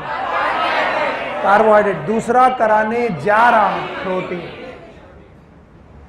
प्रोटीन का डाइजेशन करने के लिए, प्रोटीन का डाइजेशन करने के लिए हमारे पास कितने प्रकार के एंजाइम? 2। एक कौन? एंडोपेप्टाइडेज। दूसरा एक्सोपेप्टाइड। एंडोपेप्टाइडेज कितने प्रकार के? 2। एक कौन? Trypsinogen, chymotrypsinogen. Exo carboxy. क्या ये डरा देंगे तुम्हें? कोई पूछे प्रोटीन को अंदर से तोड़ना है तो बताओ, 2 नाम बताओगे? हाँ, नाम बताओ। काइमोट्रिप्सिनोजेन। पक्का? अच्छा बताओ, ये सारा काम देखो यहां चल रहा है ना, यहां पर, यहां चल रहा है, यहां, और इनकी वजह से चल रहा है ना, इनकी वजह से। बस हीरो हो तुम लोग। आप तुमने पकड़ लिया। अच्छा, इन्होंने जूस फेंका है? जूस का नाम गैस्ट्रिक, पैनक्रियाटिक जूस। और यहां खाना पड़ा है और उस खाने में क्या है? प्रोटीन। हाँ बेवकूफों, प्रोटीन तो है, साथ में स्टमक से भी कुछ आया है। क्या आया है? पेप्टोज। याद आया? प्रोटियोज। याद आया? तो बताओ, स्टमक में पेप्टोन और प्रोटियोज कहां बने थे? किससे बने थे? पेप्सिन से। तो बताओ, पेप्सिन की प्रेजेंस में प्रोटीन के छोटे छोटे टुकड़े पड़े थे? नाम बताओ। पेप्टोन, प्रोटियोज। और बची हुई प्रोटीन भी है। तो डिओडेनम में प्रोटीन के नाम पर एक चीज की 3 चीज? 3 चीज। अब लिखो 3 चीज। बोलो। प्रोटीन और पेप्टोन और प्रोटियोज। और मैं पूछूंगा प्रोटीन कहां से आई तो बोलो खाना से, जो खाया था। और मैं पूछूं पेप्टोन और प्रोटीएज कहां से आए? स्टमक से। क्योंकि स्टमक पे इसे किसने पैदा किया था? ट्रिप्सिन ने। पेप्सिन ने। और बताओ, पेप्सिन ने जब ये पैदा किया तो बताओ, ये प्रोटीन पड़ी हुई है यहाँ, और इस प्रोटीन को डाइजेस्ट करने के लिए इनएक्टिव एंजाइम। कैसे? एक का नाम ट्रिप्सिनोजेन। काम करेगा कि नहीं? नहीं, कर ही नहीं पाएगा। कहेगा हमें करना नहीं है, क्योंकि हम एक्टिव की इनएक्टिव? इनएक्टिव। कोई मुझे सोते से जगाए, और सर यही करते हैं, तो मैं सोते से जगाते हैं। ऐसा ही एक फैक्टर है एंटेरोकाइनेज। और ये बड़ा अजीब लगता है मुझे, क्योंकि एंटेरोकाइनेज नाम का enzyme, it is a secretion of intestinal juice. फिर से बोलो। और हम पढ़ किसके प्रेजेंट में रहे? पैनक्रियाटिक। तो मैं कहूंगा पैनक्रियाटिक जूस के प्रेजेंस में जो चीज पढ़ी जा रही है उसमें इंटेस्टाइनल जूस किसने घुसा दिया? यस, मैंने घुसाया है, क्योंकि मैंने तुम्हें बताया है कि तीनों जूस एक साथ सिक्रीट हो रहे हैं। इधर क्या सिक्रीट हुआ? पैनक्रियाटिक। इंटेस्टाइनल जूस में क्या प्रेजेंट है? एंटेरोकाइनेज। फिर से बोलो। और इस एंटेरोकाइनेज ने ट्रिप्सिनोजेन को किस में बदल दिया? ट्रिप्सिन। ट्रिप्सिन में बदल दिया। और बदला हुआ ट्रिप्सिन ने कहा बाकी काम मैं कर दूंगा। उसने काइमोट्रिप्सिनोजेन को, बोलो, काइमोट्रिप्सिनोजेन को काइमोट्रिप्सिन में बदल दिया। और ये दोनों के दोनों एंडोपेप्टाइडेज है कि एक्सो? हाँ, एंडो। और एक एक्सोपेप्टाइडेज भी है। Carboxy peptidase. डरना मत, पेप्टाइडेज का मतलब है प्रोटीन डाइजेस्टिंग एंजाइम, कार्बोक्सी मतलब कार्बोक्सीसाइड से। तो बताओ इनको एक्टिवेट करने के लिए HCl चाहिए कि एंट्रोकाइनेज? कहां से आएगा? Intestinal juice. और तुम अगला ही क्वेश्चन मुझसे पूछ सकती हो कि सर क्या पागल बना रहे हो, अभी तक बोल रहे थे पैनक्रियाटिक जूस और उसमें घुसा दिया। क्योंकि इसकी समझ के लिए तुम्हें समझ होना चाहिए कि डिओडेनम में एक सिक्रीशन नहीं 3 सिक्रीशन, और तीनों साथ में चल रहे हैं। और उन तीनों में से एक का नाम है एंट्रोकाइनेज, जो इंटेस्टाइनल जूस से आया है। कहां से आया है? इंटेस्टाइनल जूस से आया है। और इंटेस्टाइनल जूस से आया एंट्रोकाइनेज ने ट्रिप्सिनोजिन को ट्रिप्सिन, और ट्रिप्सिन ने काइमोट्रिप्सिनोजिन को काइमोट्रिप्सिन में बदल दिया। तो बताओ ये एक्टिव कि इनएक्टिव? ये वाले, ये भी एक्टिव। और ये तीनों लोग टूट पड़े इन प्रोटीन्स पर। नाम बताओ किन पर? प्रोटीन, पेप्टोन, प्रोटियोज पे 3 लोग टूटे हैं। कौन बोलो? ट्रिप्सिन। और कौन? काइमोट्रिप्सिन, काइमोट्रिप्सिन और कार्बोक्सी पेप्टाइडेज। और तीनों लोगों ने मिलकर के प्रोटीन की बड़ी बड़ी चेन्स को 2-2 अमीनो एसिड की चेन में तोड़ दिया। बताओ किसी ने 2-2 शुगर में तोड़ा था? वो कौन था? एमाइलेज। इन्होंने 2-2 शुगर की 2-2 अमीनो एसिड और 2-2 अमीनो एसिड के टुकड़ों में तोड़ा। तो बताओ ये अमीनो एसिड, ये अमीनो एसिड, दोनों अमीनो एसिड के इस नाम का नाम डाइपेप्टाइड। फिर से बोलो। बताओ पैनक्रियाटिक एमाइलेज ने क्या पैदा किए थे? डाइसैकराइड। और इन तीनों लोगों ने डाइपेप्टाइड। सर नहीं आया, नहीं आया? हाँ, किसको नहीं आया? Yes please. काइमोट्रिप्सिन तक आया। काइमोट्रिप्सिन बन गया, किससे बनाया? ट्रिप्सिन ने। काइमोट्रिप्सिन एक एंजाइम है, ट्रिप्सिन एक एंजाइम है, कार्बोक्सी पेप्टाइडेज एक एंजाइम है, जो प्रोटीन की लंबी लंबी चेन्स में टूटा। ये लंबी लंबी चेन पे हटा, ये प्रोटीन की लंबी लंबी चेन थी और उन्हें 2-2 करके तोड़ने लगा। और 2-2 जो टूटे दोनों लड्डू का नाम डाइपेप्टाइड। किसने तोड़े? किसने? Trypsin, chymotrypsin, carboxy. अभी आया? तो digestion of protein in presence of pancreatic juice. कितने डाइजेशन हो गए? 2 नहीं हुए, 3, 2 ही नहीं 2 ही हुए, 2 ही हुए। एक कौन? एक कार्बोहाइड्रेट और दूसरा प्रोटीन। दोनों भूल जाओगे। और ये दोनों कहां हो रहे? इंटेस्टाइन। इंटेस्टाइन है। देखो पढ़ाने में मुझे कितना भी समय क्यों ना लगे, लेकिन ये हैं बहुत हल्की चीजें अगर आ जाएं तो। 4 चीजें डाइजेस्ट करनी है और 4 चीजों में डाइजेस्ट करने में मैं इतना टाइम लगा रहा हूं क्योंकि मुझे कुछ चीजें बतानी है। और अगर बतानी तुम्हें मालूम है एंट्रोकाइनेज अपने आप आ जाता है, कहां से आ जाता है, ट्रिप्सिन क्या होता है, काइमोट्रिप्सिन क्या होता है, फट से लिखो। प्रोटीन खाने में बची हुई है। पेप्टोन और प्रोटियोज प्रोटीन से चेंज हुए हैं। कहां पर? स्टमक। तो ये सब प्रोटीन जैसे हैं। इनको किसके प्रेजेंस में? ट्रिप्सिन, काइमोट्रिप्सिन, कार्बोक्सी पेप्टाइडेज की प्रेजेंस में हमने किस में कन्वर्ट कर दिया? डाइपेप्टाइड। फिर से बोलो डाइपेप्टाइड। बाय करते हैं इनको। तीसरा है डाइजेशन ऑफ न्यूक्लिक एसिड।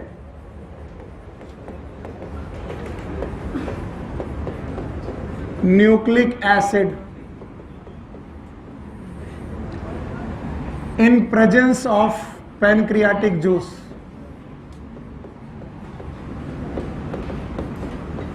एक टीचर होकर के पूछो कि क्या परेशानियां होती हैं। परेशानियां ये होती है कि मैं अगर किसी से पूछ लूं कि न्यूक्लिक एसिड क्या होता है तो कई लोग खड़े होंगे जो नहीं बता पाएंगे कि डीएनए एक न्यूक्लिक एसिड है और आरएनए एक nucleic acid. What is full form of DNA? What is full form of? और मैं बोलूं डीएनए और आरएनए पॉलीमर है कि मोनोमर?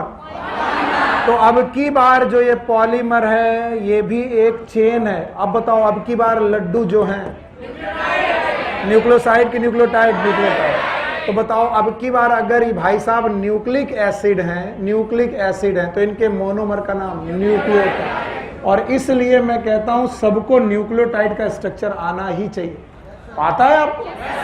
आता है? कुछ लोग ऐसे से बोल रहे, कुछ लोग ऐसे से बोल रहे, कुछ लोग बोल रहे हाँ ऑब्लिक मसल, ट्विस्ट दे रहे, आता भी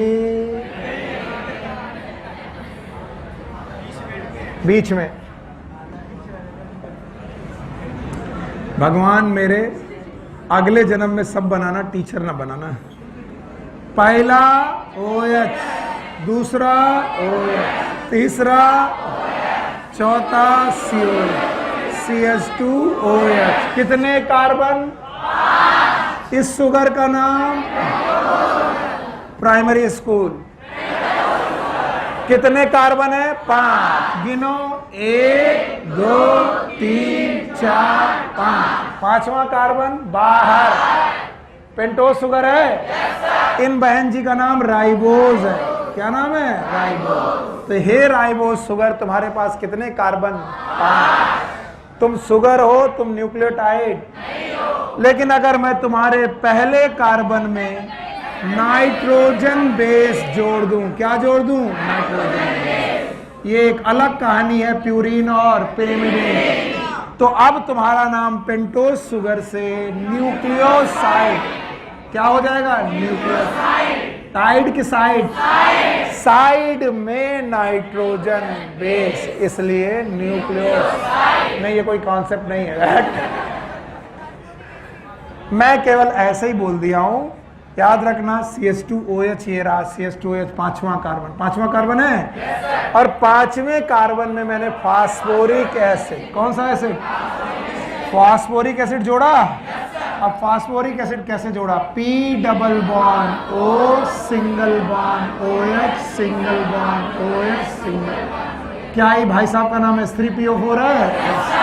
तो बताओ, ये एसिडिक हाइड्रोजन की अल्कोहलिक, और ये अल्कोहलिक। एसिड और अल्कोहल रिएक्शन किए, ईस्टर बनाए, इसका नाम है phospho ester bond. Phospho Easter. तो बताओ, एक लोग कि 3 लोग? एक कौन? Nitrogen base pentose sugar phosphoric acid. अब इन भाई साहब का नाम न्यूक्लियोसाइड के न्यूक्लियोटाइड। तो अगर मैं एक न्यूक्लियोटाइड की बात करूं तो यहाँ 1 लोग कि 3 लोग? 3 लोग। बोलो कौन? Pentose sugar nitrogen base.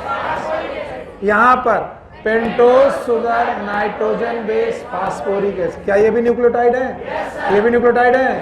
सारे लोग न्यूक्लियोटाइड हैं, लेकिन इनमें बॉन्ड है। क्या है? बॉन्ड। बॉन्ड का नाम है फास्फोडाईस्टर बॉन्ड। फिर से बोलो। तो अगर मुझे न्यूक्लिक एसिड डाइजेस्ट करना है तो मैं कौन सा बॉन्ड तोड़ूं? फास्फोडाईस्टर बॉन्ड। और अगर मैं फास्फोडाईस्टर बॉन्ड तोड़ूं तो क्या निकल के भागेगा? न्यूक्लियोटाइड। हाँ? और न्यूक्लियोटाइड से मैं अगर बेटा फास्फोरस भी निकाल दूं तो न्यूक्लियोसाइड। तो ये रटने की चीज तो बस डाइजेशन ऑफ न्यूक्लिक एसिड में यही करना है। डाइजेशन ऑफ न्यूक्लिक एसिड में आप उठाइए न्यूक्लिक एसिड। क्या उठाइए? न्यूक्लिक। और न्यूक्लिक एसिड पे डाल दीजिए न्यूक्लियस। क्या डालिए? तो न्यूक्लियस डालते ही वुड के बॉन्ड टूटेंगे और एक मोती बाहर निकलेगा। मोती का नाम न्यूक्लियोटाइड। हाँ, न्यूक्लियोटाइड। पहले तो वो न्यूक्लियोटाइड बनाएगा, और अगर उस न्यूक्लियोटाइड से फास्फोरस भी हट जाए, क्या हट जाए? फास्फोरस, तो क्या बचेगा? न्यूक्लियोसाइड। यही लिखा हुआ है, इतना रट्टा मारने की कोई जरूरत नहीं। बताओ, न्यूक्लिक एसिड के डाइजेशन से क्या बनेगा? न्यूक्लियोटाइड और फिर न्यूक्लियोसाइड। क्योंकि मोती का नाम न्यूक्लियोटाइड, माला का नाम न्यूक्लिक एसिड। अंतर इतना है, अगर इस न्यूक्लिक एसिड का नाम डीएनए है तो इस न्यूक्लियस का नाम डीएनएज होगा। बोलो क्या होगा? डीएनएज। और अगर इसका नाम आरएनए है तो उस एंजाइम का नाम आरएनएज होगा। क्योंकि जो जैसा है उसका एज लगाओ, डाइजेस्ट करो। सुनील सर को तो आरएनए को आरएनएज, डीएनए को डीएनए, न्यूक्लिक एसिड को न्यूक्लियस। तो भाइयों बहनों, this was the nucleic acid for you and it's digestion. Digestion of nucleic acid इसी तरीके से होता है। कोई मुझे बता पाएगा कि मैंने कितने डाइजेशन पैनक्रियाटिक जूस के बाद? 3। अगर बेटा मम्मी कसम है बुक देखी तो हाँ बताओ, कार्बोहाइड्रेट का डाइजेशन,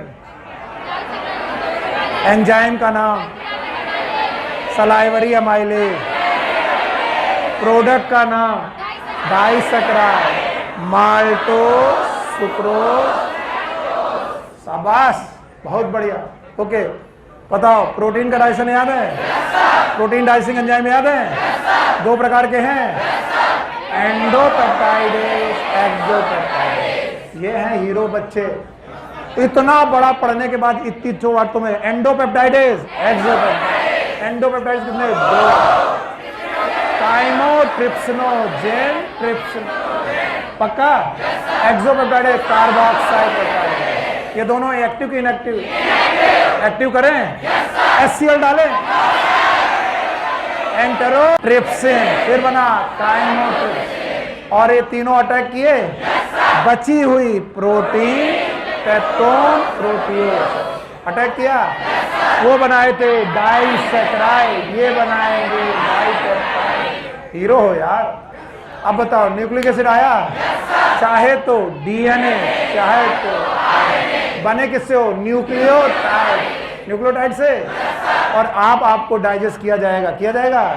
तो पहले तुम्हारा फास्फोडाइस्टर बॉन्ड तोड़ेगा, न्यूक्लियोटाइड बाहर, फॉस्फेट भी बाहर, न्यूक्लियोसाइड। तो न्यूक्लिक एसिड से न्यूक्लियोटाइड, न्यूक्लियोटाइड से nucleoside. Yes,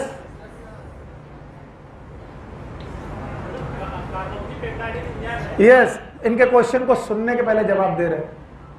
carboxypeptidase terminal amino acid को निकालता है। So how can it produce the dipeptide? Exactly, क्योंकि एनसीईआरटी मेरी कुरान, मेरी गीता है, इस वजह से मैं एनसीईआरटी के बाहर नहीं जा सकता। Otherwise carboxypeptidase can produce individual amino acid also. Your answer पढ़ना है रमेश गुप्ता, जूलॉजी भाई रमेश गुप्ता, जाओ मन भर पढ़ो। हमको तो एनसीईआरटी से बाहर, तो हम तो डाइपेप्टाइड बोलेंगे। क्या बोलेंगे? डाइपेप्टाइड, क्योंकि एनसीईआरटी में क्या लिखा है? डाइपेप्टाइड। अरे रुको, अभी नमाज का टाइम है यार, रोक देंगे भैया। 1:25 पे छोड़ देंगे। और 1 मीनारी जाना 2:30 बजे होती है वहां। हाँ, 2 बजे 1:50, 25 मिनट में पहुंच जाओगे। हटो। अरे यहां से जाके पानी पहले भर के आया करो, डुबकी लगा के नहाया और भाग खड़े हुए, या फिर सुबह नहा के आया करो, यहीं से सीधे नमाज जाएगा। ओए चुप रहो।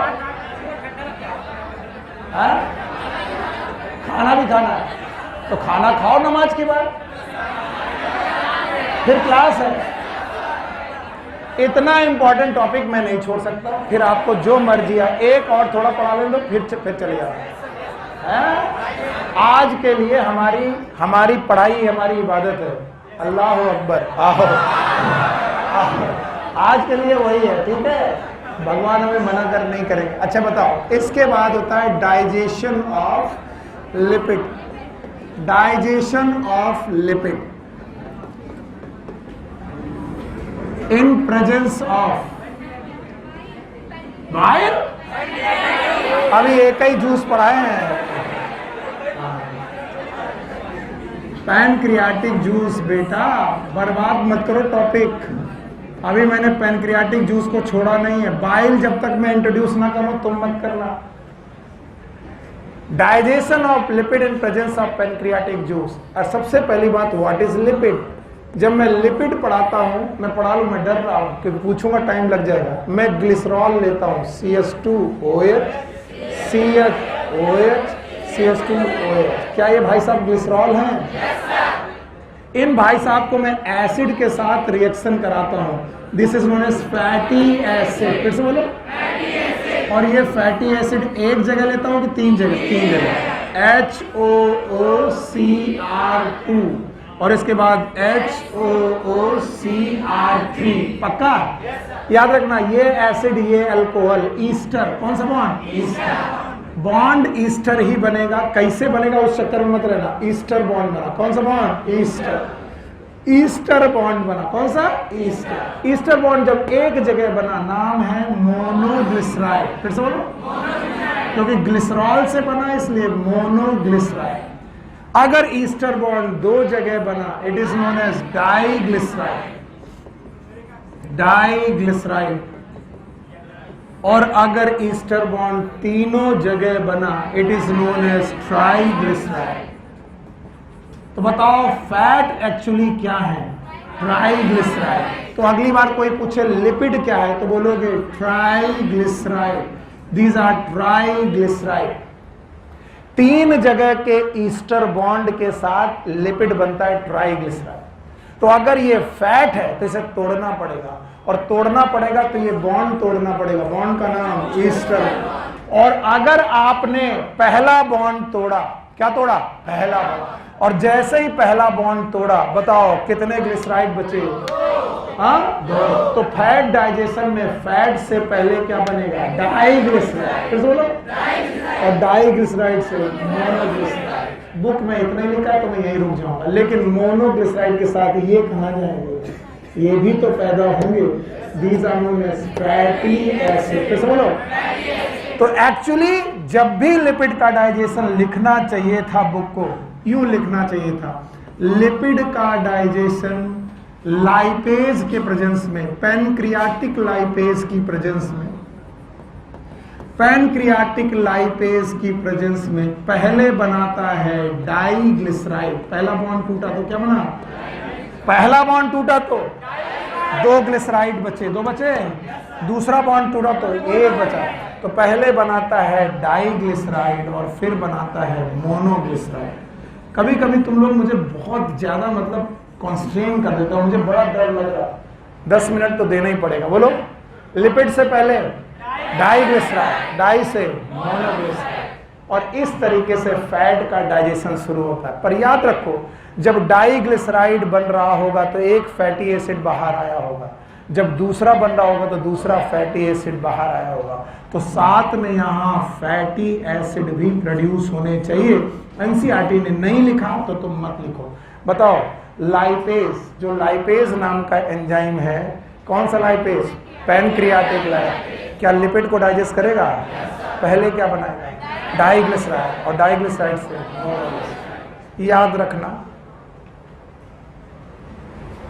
Digestion is hydrolysis. Digestion is hydrolysis. और इसीलिए ऑल डाइजेस्टिव एंजाइम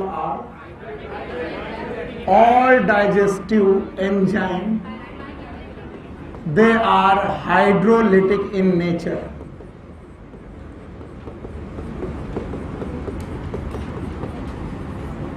और इसके मायने ये हैं, सब लोग ध्यान सुनो, घबराओ मत। इसके मायने ये हैं कि these enzyme can digest food in presence of water only. पानी की प्रेजेंस में ही ये फूड को डाइजेस्ट कर सकते हैं। पानी नहीं, डाइजेशन नहीं। और इस डेफिनेशन में लाइपेज फंस जाता है। क्यों लाइपेज फंस जाता है? क्योंकि लाइपेज भी एक एंजाइम है। क्या है? एंजाइम। और लाइपेज अगर एक एंजाइम है तो वो भी कैसा? डाइजेस्टिव। तो लाइपेज भी वाटर की प्रेजेंस में ही डाइजेशन करना चाहता है। किसकी प्रेजेंस में? पर मुसीबत ये है, घबराना मत, मुसीबत ये है कि जो तुम्हारा फूड आया है, फूड, और उस फूड में है फैट। क्या है बेटा? फैट। तो बताओ, वो फैट तभी डाइजेस्ट होगा जब वो किस में घुले? वाटर। किस में? वाटर। और वाटर में घुलेगा तभी लाइपेज उसे डाइजेस्ट कर सकता है। यस और नो? और बताओ, fat is water soluble is नहीं समझ में आया? फिर से बोलो, डाइजेशन इज, डाइजेशन का मतलब हाइड्रोलिसिस है। All digestive enzyme are hydrolytic in nature. क्या लाइपेज भी हाइड्रोलिटिक है? क्या लाइपेज भी लिपिड को पानी की प्रेजेंस में डाइजेस्ट करना चाहता है? अब बेटा, अब आपके सामने मैं कुछ चीज सिखाता हूं, सुनो। इधर से आई है लिपिड, ये रहा लिपिड, फैट, और फैट कह रहा है कि मैं पानी में घुल नहीं सकता, और पानी कहता है अगर तुम घुल नहीं सकते तो तुम्हारा डाइजेशन नहीं हो सकता। सामने देखो बेटा, मन ना करे तो चले जाना, ठीक है? अभी 5 मिनट देखो, 5 मिनट है मेरे पास, 10 मिनट है राधा, 10 मिनट है, 25 को छोड़ूंगा। ये रहा वाटर, बोलो क्या है? वाटर। और ये रहा फैट। फैट कहता है मैं पानी में घुलूंगा नहीं, और पानी कहता अगर तुम घुलोगे नहीं तो लाइपेज काम कैसे करेगा? क्योंकि लाइपेज उसी सरफेस पे काम कर सकता है जहां पर क्या हो? पानी, क्योंकि लाइपेज इज हाइड्रोलिटिक एंजाइम। फिर से बोलो। तो बेटा लाइपेज कहता है जब तक पानी नहीं आएगा तब तक मैं तुम्हें डाइजेस्ट नहीं कर सकता। हे फैट, मैं तुम्हें डाइजेस्ट करने के लिए पैदा हुआ हूं, लेकिन केवल किसमें? पानी। और फैट कहता है कि मैं पानी से नफरत करता हूं और मुझे पानी में जुड़ना नहीं, और पानी में नहीं जुड़ना है तो मैं अपने साथ पानी के साथ अपना कांटेक्ट एरिया मैक्सिमम रखूंगा कि मिनिमम। और एक बात, फैट का सरफेस टेंशन बहुत ज्यादा होता है, और फैट का सरफेस टेंशन ज्यादा होने की वजह से वो मिनिमम कांटेक्ट एरिया बनाने के लिए स्फीयर बनाता है। क्या बनाता है? स्फीयर। ये जान लो, ये फिजिक्स है, मैथ्स है। स्फीयर अपना कांटेक्ट एरिया मैक्सिमम रखते हैं कि मिनिमम। ये बायो नहीं है। अगर आपको कम से कम किसी को छूना है तो चौड़े हो जाओ कि गोल, क्योंकि आपकी तब सरफेस उसके सरफेस से मैक्सिमम जगह पे जुड़े कि मिनिमम। तो बेटा फैट क्या कोशिश करता है कि वो पानी में ना घुले, और इसलिए वो स्फेरिकल होने लगता है। कैसा होता है? स्फेरिकल। करके देखो, पानी के गिलास में तेल की बूंद डालो, तेल की बूंद फैल जाएगी। स्फेरिकल, क्योंकि वो अपना कांटेक्ट एरिया, और इस वजह से कांटेक्ट एरिया कम है तो लाइपेज केवल इतनी जगह काम करता है, और डाइजेशन केवल इतने फैट का होता है, पूरे फैट का। अब क्या? अब आया बाइल। क्या आया? नाम सुने हो? Juice number 5। बाइल कहता है मेरे पास बहुत इंतजाम है, मैं लीवर से आ रहा हूं। कहां से? लीवर। मेरे पास है बाइल पिगमेंट। बोलो क्या? Bilirubin, biliverdin. Bile pigment, bilirubin, पीले पीले, याद है? और बिलीवर्डिन बातें पढ़ाएंगे। मेरे पास है बाइल साल्ट। बोलो क्या?